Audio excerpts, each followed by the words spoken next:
Quem é fiel nas coisas pequenas também será nas grandes, e quem é desonesto nas coisas pequenas também será nas grandes. Querido e bom Deus, que Tu nos possas sempre ajudar a ser honestos. Senhor, vem santificar-nos para Ti, tal como estas ofertas. Vem também fazer com que a Tua obra seja produtiva com estas ofertas. Que nós possamos pôr-nos na bandeja, tal como pusemos as ofertas. É o que pedimos em Teu nome. Amém.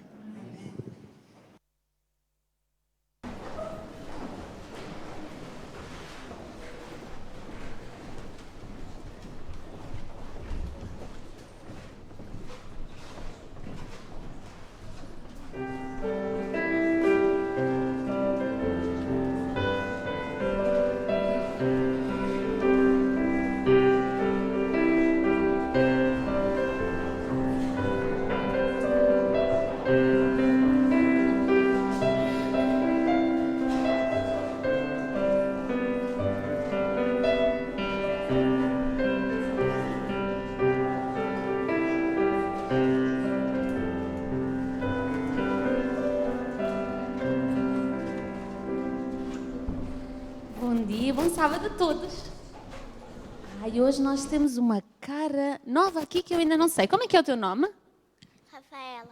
Rafaela. Estou muito feliz de ter aqui a Rafaela. E há a menina aqui que também já tinha saudades. Que está ali ao lado. Não é, Ricardo? Muito bem. Estou muito feliz por estar aqui. E hoje eu trouxe 2 amigos para nos ajudar a contar a história.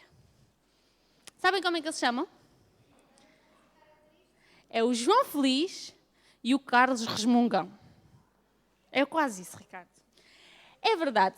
Eles são muito parecidos. Eu acho que, na verdade, o João Feliz e o Carlos Resmungão até são irmãos gêmeos. Vejam lá, eles são mesmo muito parecidos. Só que têm uma diferença. Qual é a diferença? É que um tem um sorriso muito feliz e o outro está assim com uma cara muito triste, de resmungão. Sabem, o João, por onde quer que ele vá, ele traz sempre um sorriso na sua cara. E ele está sempre a cantar. Há uma música que ele gosta muito, que eu acho que vocês conhecem, que diz assim: sempre alegre, é o viver do bom cristão. Oh, que regozijo pleno, brota-lhe da salvação. E o João Feliz andava sempre alegre. Porquê? De onde é que vinha esta alegria? De onde é que brotava a alegria do João? Do coração, porque ele tinha a certeza da salvação. Porque ele tinha a Jesus como seu grande amigo. Às vezes aconteciam algumas coisas tristes ao João Feliz, mas ele tinha sempre em mente que Jesus ia dar-lhe força para ultrapassar todos os problemas. Enquanto o Carlos Resmungão, qualquer coisinha era motivo para resmungar. Quando ele acordava e via chuva, começava a pensar: agora não posso ir lá para fora brincar. Começava logo a resmungar, começava logo triste o dia, ia resmungar com os pais e com toda a gente que aparecia à frente. Quando as coisas não aconteciam como ele queria, o Carlos Resmungão punha um sorriso e ficava logo todo triste. Na verdade, o Carlos não conseguia olhar as coisas boas que Deus lhe estava a dar todos os dias. Qual será a diferença entre o João e o Carlos? Por fora eles são muito parecidos, mas será que por dentro eles são iguais? Vamos lá tentar ver. Olha, qual é a diferença entre eles? Um tem um coração preto. O Carlos Resmungão tem um coração escuro. Porque ele só olha para as coisas más da vida. Enquanto o João Feliz tem um coração limpinho, purinho, como a água, não é? Pois, porque ele olha para as coisas felizes, para as coisas boas que lhe acontecem durante o dia. Vocês sabem que é bom ter um coração alegre? Sabem? Há um texto na Bíblia que diz assim: como é que está este coração? Feliz. E o texto diz-nos: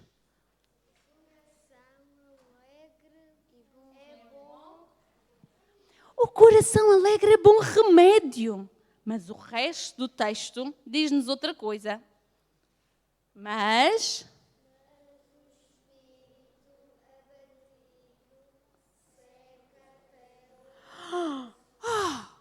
o espírito abatido seca até os ossos. Seca os ossos é como se fosse uma doença. Vocês sabiam que às vezes algumas doenças vêm por estarmos sempre muito tristes? Sabiam? Quando nós estamos sempre muito tristes, sempre a pensar nas coisas tristes da nossa vida, sempre nas coisas que nos faltam, quando a gente é assim como o Carlos Resmungão, sempre tão desanimados, às vezes podem aparecer algumas doenças, como úlceras no estômago, algumas depressões, não é? Mas Jesus tem um remédio para nós. Qual é o remédio? O coração alegre. Deixar que Jesus alegre o nosso coração e o nosso dia. Então, quando nós acordamos, qual é a primeira coisa que Jesus nos pede para fazer? Muito bem, sorrir. Mas orar a sorrir para o nosso Deus, agradecendo pelo dia que Ele nos deu, não é? Então, o coração alegre vai nos fazer ter um dia muito feliz, muito bom. Vocês sabem, não sei se eles têm a imagem, eu pedi para projetar uma imagem de Ellen White, não sei se conseguiram fazê-lo. Como é que vocês sabem? Toda a gente conhece esta fotografia. Quem é esta irmã que está ali? Irmã Ellen White. Vocês acham que ela era assim com uma cara feliz ou com uma cara triste? Como é que era Ellen White? Era normal? Era feliz ou triste? Ou normal? É verdade que nas fotografias, aquelas fotografias antigamente eram fotografias que demoravam muito tempo a tirar, não é como rápido. As máquinas demoravam algum tempo. Então as pessoas tinham que ficar assim muito paradinhas e muito sérias, não se podiam mexer. Então, estas fotografias antigamente, as pessoas parecem sempre com uma cara muito séria. Não é uma cara feliz como a gente, não é? Mas Ellen White era uma pessoa muito feliz, muito brincalhona e muito animada. Era muito animada. Conta-se que até houve uma vez, ela já estava no fim da vida, já com muitas dores no corpo, e o que lhe fazia muito bem era colocar-se numa banheira com água salgada, deitava um sal e ali ela conseguia relaxar e perder um bocadinho das dores que ela tinha no corpo. Até que um dia houve uma senhora que a ajudava sempre nesses banhos e quando Ellen White foi entrar na água, achou aquela água com sabor estranho. O que era? Sabem o que era? A senhora enganou-se e em vez de deitar sal, deitou açúcar e ficou a água doce. Imaginem o que é deitar 1 quilo de açúcar, estava a gastar dinheiro naquela altura, era muito. 1 quilo de açúcar dentro da banheira em vez do sal. Acham que a Ellen White ficou zangada com a empregada dela? Não. Ela começou-se a rir e disse assim, olha lá, tu querias pôr-me mais docinha, querias que eu me tornasse mais doce ainda.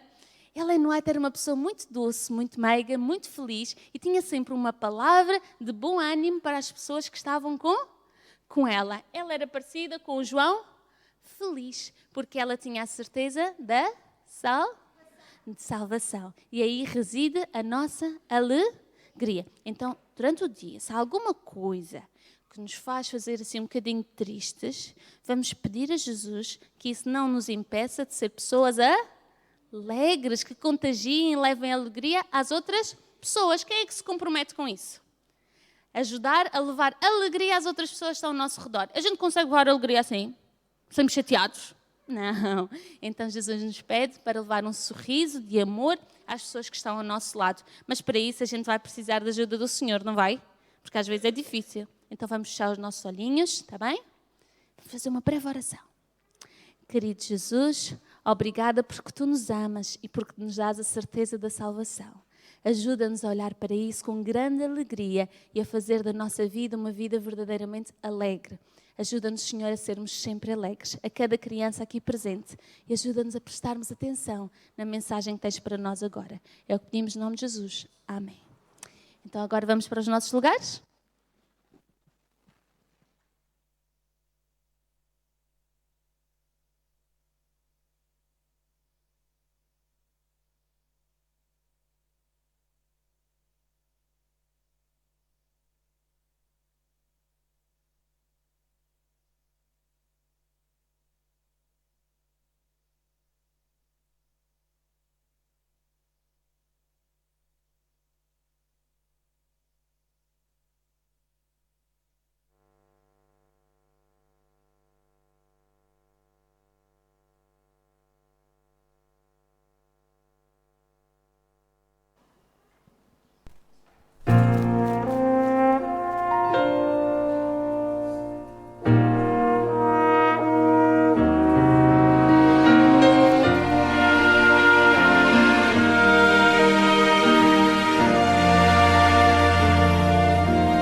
eu me afastei, quis seguir os meus caminhos e do aprisco me ausentei.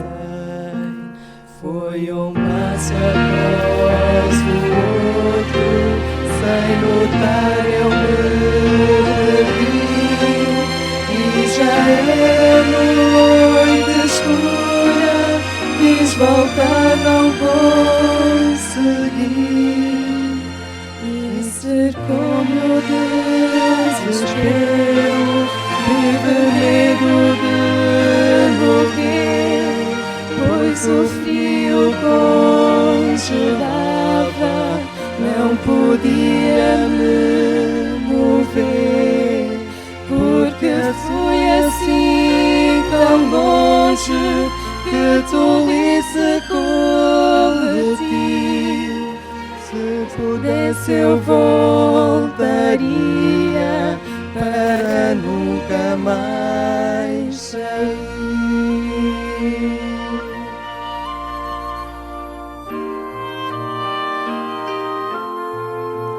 De repente ouvi ao longe uma voz tão familiar. Era o meu pastor chamando, quase pouco de gritar. Me avistou lá no penhasco e correu para me alcançar. Estendeu o seu cajado, conseguiu-me resgatar. Choro agora de tristeza, do meu peito sinto a dor.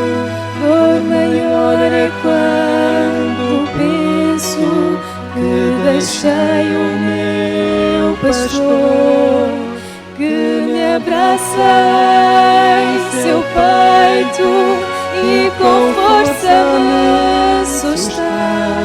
Seu amor então me acalma e me faz sentir tão bem. Seu amor então me acalma e me faz sentir tão bem. Amém.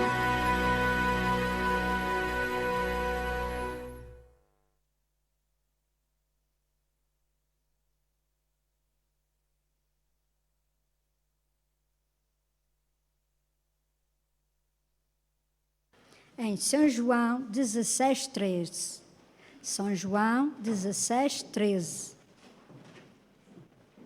Mas quando vier aquele Espírito de verdade, ele vos guiará em toda a verdade, porque não falará de si mesmo, mas dirá tudo o que tiver ouvido e vos anunciará o que há de ver.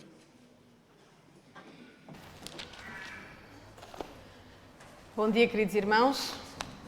Que nós realmente possamos ser como o João Feliz, da Filipa, e que nós possamos ouvir a voz do Senhor mansa e suave a falar ao nosso coração. Eu hoje gostava que prestassem atenção àquilo que eu vou dizer agora no início e vissem se identificam em algum momento com isto.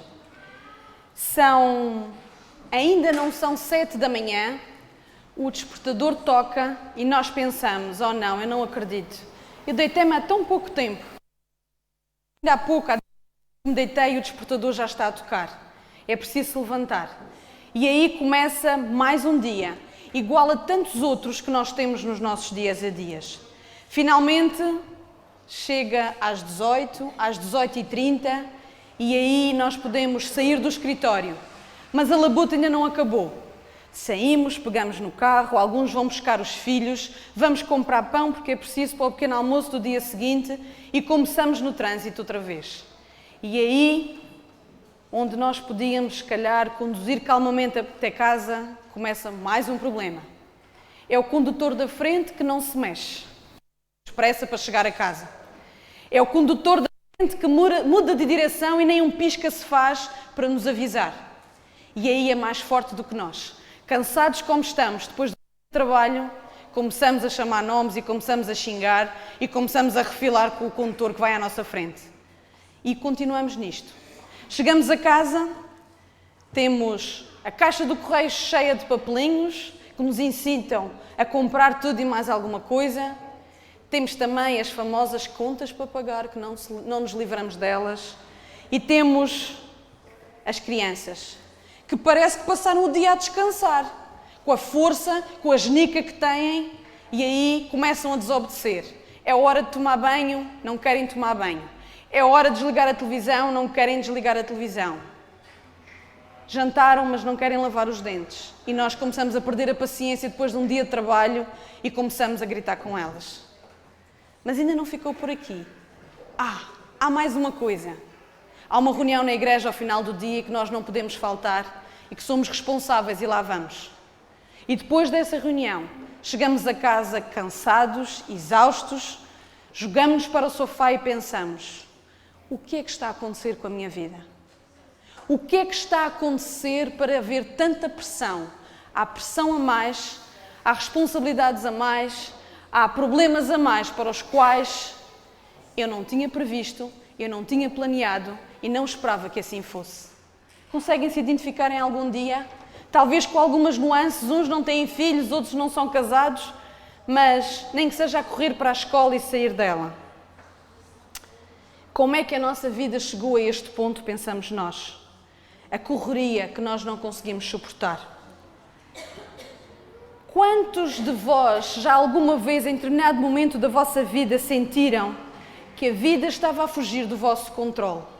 Já não era mais vocês que definiam o que iam fazer, mas era a vossa vida que vos empurrava, que vos impelia para fazer as coisas.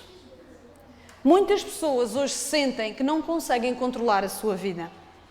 Sentem-se pressionadas, são prazos de escritório, no escritório, são problemas pessoais em casa, correndo de um lado para o outro. E nesse momento paramos para pensar e pensamos: eu não estou a viver, eu estou apenas a sobreviver. Suportamos colegas no trabalho irritados, trânsito confuso, excesso de compromissos. Com isto, as emoções vão sendo completamente alteradas e manipuladas por eventos que fogem ao nosso controle. Falam sobre controlar as emoções, mas o que acontece é que cada vez nós disfarçamos mais as emoções e achamos e acabamos por dizer: está tudo bem, está sempre tudo bem. E se não está bem, dizemos mais ou menos o típico madeirense: então, está tudo bem, está mais ou menos. Do tipo: não faças perguntas que eu não te quero dizer a verdade como está a minha vida. Talvez nos últimos 10 anos foram desenvolvidos muitos livros, muita coisa se escreveu sobre autoajuda, sobre autocontrole. Livros e publicações com conselhos muito úteis, dizendo às pessoas como é que elas podem melhor controlar a sua vida, dizer às pessoas conselhos úteis para gerir melhor o seu dia-a-dia e até mesmo alguns conselhos como controlar as outras pessoas com quem se relacionam. Esses livros têm tentado ajudar as pessoas nesse sentido. Mas sabem, amigos,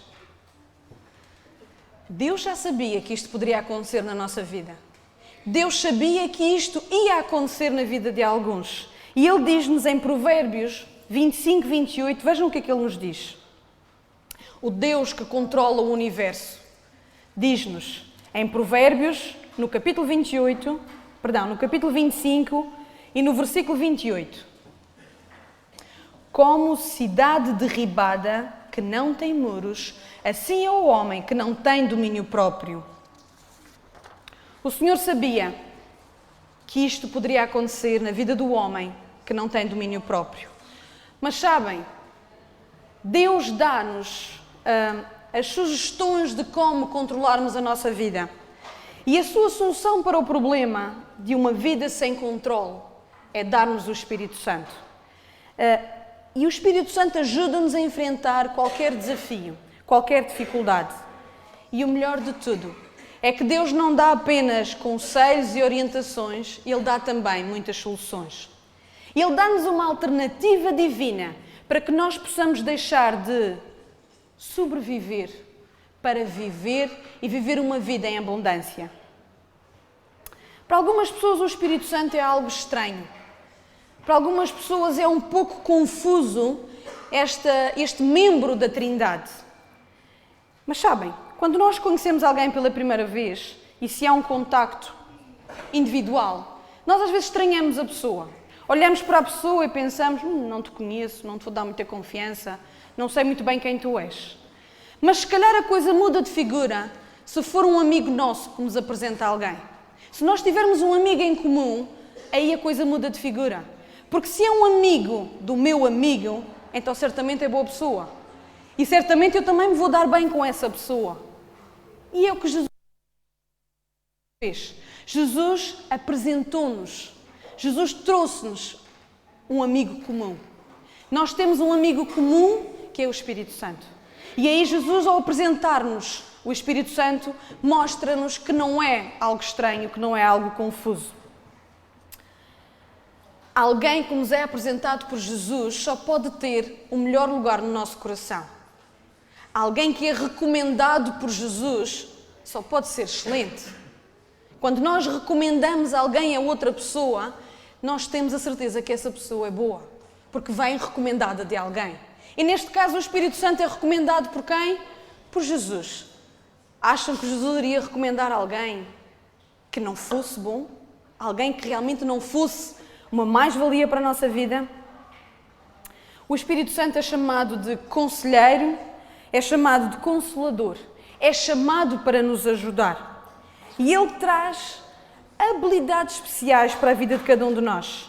Traz qualidades de caráter à nossa vida e transforma os nossos corpos em verdadeiros templos. Podemos dizer que é Deus concretizado no nosso coração. Jesus prometeu enviar a si próprio como presença viva, como também o Espírito Santo a todos os seus seguidores. Antes de Jesus subir aos céus, os discípulos não podiam se encher com o seu Santo Espírito. E antes do Espírito Santo ter sido derramado na vida dos discípulos no dia do Pentecostes, o que nós vemos é que as vidas deles não eram muito bem controladas. Eles não conseguiam ter domínio próprio. Eles não conseguiam controlar muito bem as suas emoções e os seus sentimentos. Querem ver alguns exemplos que a Bíblia nos mostra? Pedro, sempre pronto a falar e no mesmo instante pronto a tentar tirar aquilo que tinha acabado de dizer. Era muito impulsivo, Pedro. No pátio de Pilatos, Pedro recusou, negou conhecer o Mestre, aquele que significava tanto para ele. E naquele mesmo instante Pedro pensou, oh meu Deus, o que é que eu fiz? Pedro não tinha o controle da sua vida.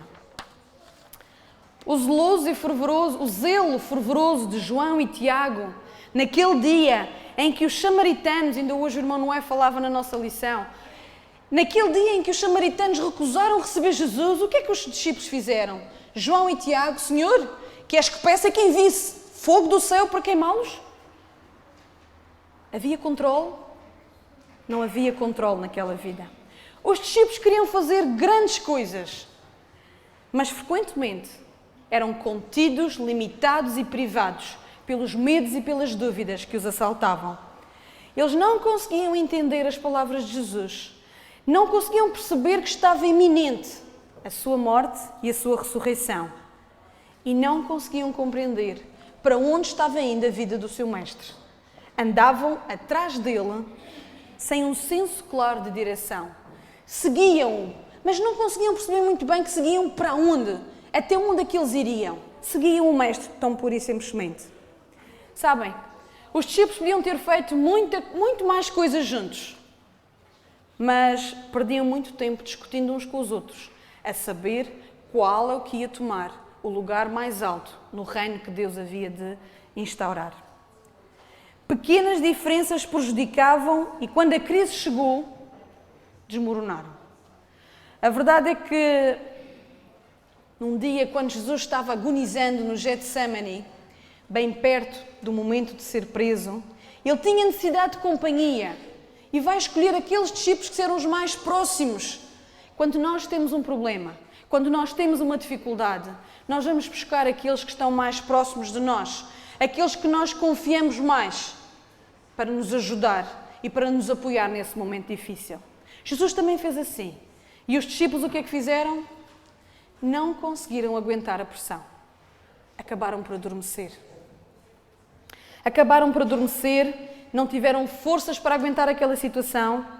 E quando vieram prender Jesus, os discípulos impulsivamente se perderam na noite, correndo pelo Monte das Oliveiras, ansiavam ser leais a Jesus, mas os eventos os manipulavam. Finalmente, a morte de Jesus vem na cruz e acabou com todas as suas esperanças. Eles estavam de rastos, desesperados. Tinham perdido o seu mestre. E agora? Ele tinha dito tanta coisa, mas tanta dela nós não tínhamos percebido. Agora o que é que eles haviam de fazer? Entregaram-se ao desespero e voltaram para os seus barcos. Não havia mais nada a fazer, não havia um mestre para seguir. O que é que eles iam fazer? Voltaram aos seus barcos. Eles tinham realizado milagres, tinham adquirido a riqueza dos ensinamentos de Jesus, mas ainda assim as suas vidas não estavam bem controladas. Faltava-lhes algo, faltava-lhes um ingrediente que permitisse que as suas vidas fossem controladas. Então, no dia do Pentecostes, esse ingrediente que faltava veio sobre eles, o Espírito Santo. Jesus já havia prometido, já havia introduzido a partir desse dia a vida dos discípulos, e a partir desse dia, quando o Espírito Santo recai sobre os discípulos, a sua vida mudou 180 graus. Eles têm uma visão clara da sua missão, eles têm uma visão clara de qual o caminho a seguir e enchem-se de uma força, de uma paz interior que não conseguiam sequer explicar. E, na verdade, ocorrem transformações nas vidas. Pedro, com as suas palavras impulsivas, essas palavras vão se transformar em eloquentes sermões que transformam vidas de milhares de pessoas. A agressividade de João, o filho do trovão, foi temperada por um profundo amor que nós podemos ver em todos os seus escritos. Os discípulos que brigavam, outrora, pelo lugar mais alto no reino de Deus, criaram um companheirismo que unia todas as pessoas num único e crescente corpo de cristãos. Eles agora tinham uma direção clara, eles sabiam para onde é que haviam de ir, tinham o controle dos acontecimentos e não eram os acontecimentos que os manipulavam. Regozijavam-se em suas provações, enfrentavam grande perseguição, é verdade, mas superavam todas as violências e agressões. Que resultado maravilhoso! O livro de Atos mostra homens e mulheres cuja vida estava sob o controle, seguindo a direção e alcançando metas. O Espírito Santo é que faz a diferença e a Bíblia diz isso claramente em João 16:13, tal como foi lido. João 16:3 diz: quando vier, porém, o Espírito da verdade, ele vos guiará a toda a verdade. O Espírito Santo é o nosso guia.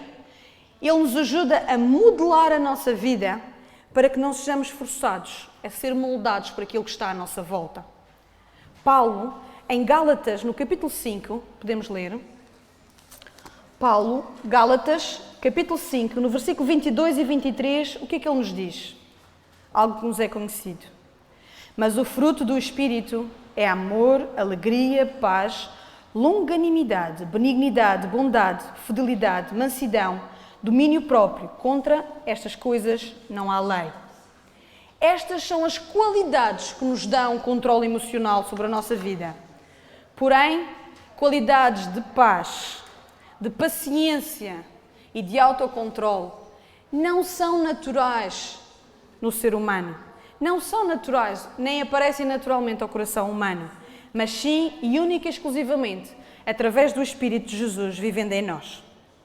E como resultado desse viver com o Espírito, as nossas reações tornam-se construtivas e as nossas tragédias acabam se transformando em grandes bênçãos.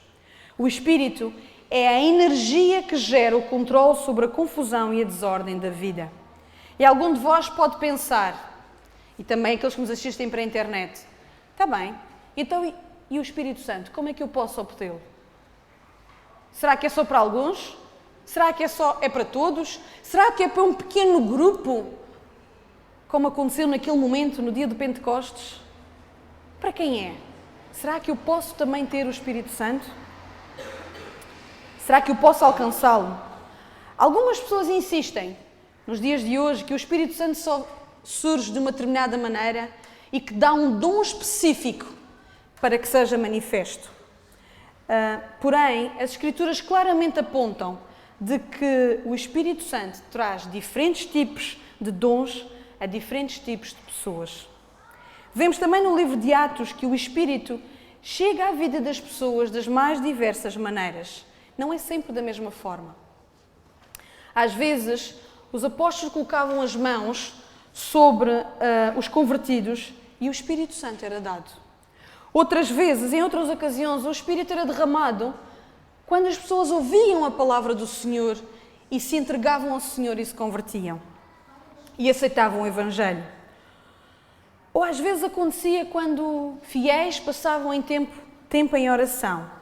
Jesus disse que aqueles que acreditassem nele receberiam o Espírito Santo.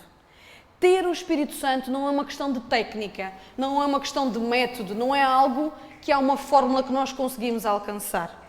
É uma questão de relacionamento com Jesus.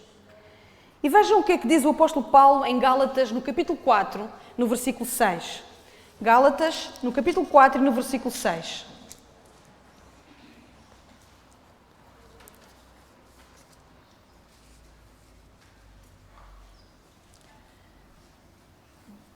E porque vós sois filhos, enviou Deus ao nosso coração o Espírito de seu Filho, que clama, Abba, Pai. Nós não temos hoje o Espírito Santo porque pertencemos a um determinado grupo religioso ou porque dominamos uma determinada fórmula que o conseguimos alcançar, mas sim porque somos filhos de Deus e porque Deus é generoso e não nos abandona e dá-nos e considera-nos seus filhos e dá-nos o Espírito Santo. Jesus eliminou todas as dúvidas sobre a disposição do Pai em conceder o Espírito, como ele diz, onde nós podemos ler em Lucas, no capítulo 11 e no versículo 13. Vamos ver o que é que diz. Lucas, no capítulo 11 e no versículo 13. O que é que ele diz? Também é uma passagem muito conhecida nossa. Ora, se vocês que sois maus, sabeis dar boas dádivas aos vossos filhos, quanto mais o Pai Celestial dará o Espírito Santo àqueles que lhe pedirem. Sim, amigos, o Espírito Santo é dado àqueles que pedem e o Senhor responde à oração de quem o pede. Os escritores do Novo Testamento assumem que todos os crentes têm o Espírito. Eles concentram-se no seguinte, que caminhemos no Espírito e que sejamos tomados por eles. Às vezes o Espírito de Deus pode chegar até nós de uma forma repentina, às vezes dramática, mas frequentemente vem de uma forma serena, de uma forma mais serena. A sua influência ocorre de uma forma mais serena. Ele é uma direção, é uma qualidade de caráter, é uma transformação que ocorre na nossa vida, é um poder interior. Sabem, ser tomado pelo Espírito Santo envolve claramente um controle da nossa vida. Eu vou-vos contar a história de Frank Morris. Em 1929, Frank embarcou numa viagem que ele desejava muito, rumo à Suíça, num navio, e ele ficou lá um bom tempo, portanto, porque demorava muito tempo a viagem.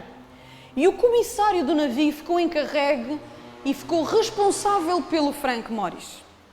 E o que acontecia é que todas as noites Frank era colocado na sua cabine até o outro dia e só saía para o pequeno almoço. Depois que tomava o seu pequeno almoço, lá ia ele outra vez trancado dentro da cabine. Aí por volta das 10 da manhã, o comissário do barco ia buscá-lo, colocava-o numa espreguiçadeira. E os outros passageiros simpáticos, querendo um pouco mudar a vida daquela pessoa, olhavam para ele e convidavam-o a dar um passeio pelo barco. E o comissário dizia, não, ele não pode sair do meu ângulo de visão, eu tenho que estar a ver. Ele não tem controle sobre a sua própria vida. Ele não pode estar sozinho. Eu tenho que o ver, eu tenho que o controlar. Frank Morris era um adulto, com qualidades, mas todas as noites era obrigado a ser trancado dentro daquela cabine e ele quase que não estranhava. Achava que tinha que ser assim, porque não podia tomar conta de si mesmo. Era um adulto com as curiosidades normais, imaginava como seria o resto do barco, imaginava como seria passear pelo barco, sentir a brisa do mar do outro lado do barco, mas tinha uma limitação, era cego, não conseguia andar sozinho. E era tratado, infelizmente, como uma encomenda, de um lado para o outro, para cá e para lá. Era uma encomenda que tinha que ser transportada, como se não tivesse qualquer tipo de sentimentos. Era, na verdade, um prisioneiro perante aquela parede que era a escuridão. No entanto, durante essa viagem, ele descobriu algo maravilhoso que hoje é muito comum nos nossos dias. Ele descobriu cães que eram treinados para guiar cegos. E não podia sair daquele barco, aquele cego, sem ter o seu cão guia. E teve. Ele pega num cão a quem dá o nome de Buddy e com o Buddy ao seu lado, ele podia ir a qualquer sítio. Ele podia acompanhar, ele podia ir aonde ele quisesse praticamente, porque o seu cão guia o podia orientar. Ele aprendera a confiar totalmente naquele cão. E chegaram a fazer testes com os amigos para ver se Morris, com o seu cão, desenvolvia ou conseguia atravessar a estrada mais rápido do que aqueles que estavam a ver. E a verdade é que ele conseguia, graças à perspicácia e ao controle que tinha o seu cão. Agora Frank sentia-se livre. Ele sabia que podia controlar a sua própria vida e em posteriores viagens que ele fez pelo Atlântico, ele viajava sempre com o seu cão. E ele pôde passear pelos barcos, ele pôde conhecer as pessoas, pôde fazer amigos, pôde desfrutar totalmente da sua viagem e fez novas amizades. A verdade é que Frank tornou-se um homem livre, aprendendo a depender totalmente de Buddy. Confiando totalmente no seu guia, ele conseguia fazer coisas que homens que enxergavam não conseguiam fazer. Nós hoje, muitas vezes, vivemos uma cegueira espiritual. Falta-nos a direção, faltam-nos as qualidades de caráter, a energia para controlar a nossa vida. Deus deu-nos um conselheiro, o guia perfeito para que nós pudéssemos colmatar essa desvantagem, o Espírito Santo. E Ele anseia que nós possamos caminhar com Ele. Sabem que certa vez um grupo de ministros estava a discutir entre eles se haviam de convidar um determinado evangelista para a sua cidade para fazer umas palestras. E a determinada altura havia lá um sacerdote que não estava muito interessado nisso e olhava para o evangelista assim com um ar muito desconfiado e disse: será que o Sr. Moody, neste caso era o evangelista, tem o monopólio do Espírito Santo? E eis que alguém sabiamente no meio daqueles ministros lhe diz: não, não tem. A verdade é que o Espírito Santo é que tem o monopólio do Sr. Moody.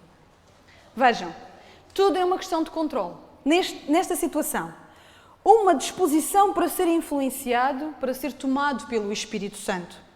O Espírito Santo vem até nós através da simples graça de Deus.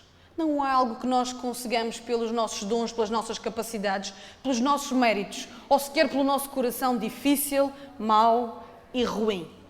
É algo que vem pela graça de Deus. E Ele enche-nos e preenche-nos através da Bíblia, se nós realmente absorvermos como palavra de Deus. Ele preenche-nos através da oração, se nós realmente tirarmos tempo para orar. Tirarmos tempo para orar, para estar com Deus, para falar com Ele. E olharmos também, usarmos para a oração como uma forma de entregar a nossa vontade ao nosso Pai Celestial. É preciso um compromisso com Deus para que nós tenhamos o Espírito Santo na nossa vida. A maioria das pessoas cuja vida está fora de controle, sem rumo, por mais estranho que pareça, não estão paradas, não estão quietas, estão em constante movimento. E a verdade, irmãos, é que se eu e vocês estamos cansados de perder o controle da nossa vida, se estamos cansados de nos deixar manipular e controlar por as coisas que nos rodeiam, é tempo de entregarmos a nossa vida ao Espírito Santo e deixemos que Ele comece a moldar a nossa vida e transformar em algo de maravilhoso em cada um de nós. Eu gostava de terminar hoje com uma mensagem, uma passagem bíblica que um amigo meu e que... Posso ver alguns tições? Não vejo os tições, estão escondidos? Tições, João? Esta pessoa é um amigo meu, mas também é o vosso amigo. É alguém muito especial. Sabem quem é? Vocês sabem quem é, não sabem? Pronto. É um grande amigo dos tições e é alguém que no seu e-mail, no rodapé, cada vez que nós recebemos um e-mail dessa pessoa, nós vemos uma passagem bíblica por baixo. E durante o princípio eu pensei que ele ia mudando a passagem, mas não. É sempre a mesma. E diz assim: não deixem o mundo à vossa volta moldar-vos ao seu molde, mas deixem Deus remodelar a vossa mente, de forma que possam experimentar na prática que o plano de Deus para vós é bom, vai ao encontro de todas as vossas necessidades e leva-vos a alcançar a verdadeira maturidade. Isto não é mais nem menos do que Romanos 12:2 na versão Phillips. Que nós possamos ter essa certeza, que nós possamos ter essa disposição para nos deixarmos moldar por Cristo, para que não sejamos moldados por as coisas que estão à nossa volta. É este o meu desejo, a minha oração para todos nós. Amém.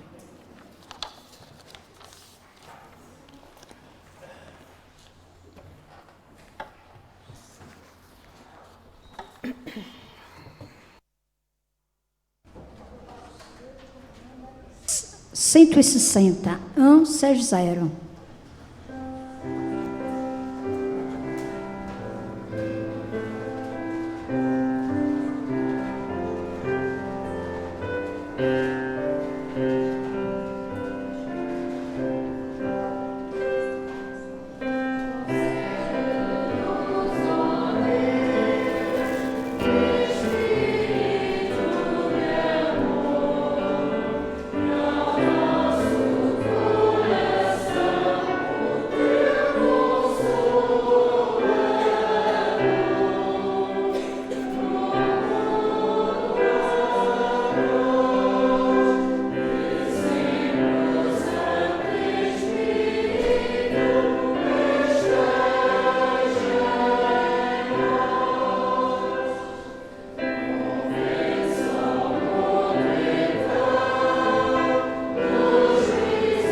Antes de terminarmos, quero só fazer um anúncio. É um anúncio triste. A irmã Felisbela, que estava no lar, que se encontrava no nosso lar, faleceu.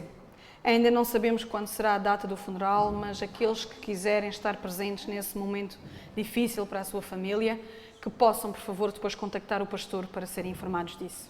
Vamos orar. Querido Pai, pedimos, Senhor, a Tua presença nas nossas vidas. Pedimos-te, Senhor, que Tu possas guiar os nossos caminhos e orientar, Senhor, os nossos olhos para Ti. Ajuda-nos, Senhor, porque queremos sobreviver, queremos viver e não sobreviver. Ajuda-nos, Senhor, a ter o controle da nossa vida. Mas, Senhor, para isso, pedimos que Tu nos ajudes ainda mais a confiar plenamente em Ti, a depositarmos a nossa vida nas Tuas mãos, Senhor, na certeza que Tu sabes o que é melhor para cada um de nós.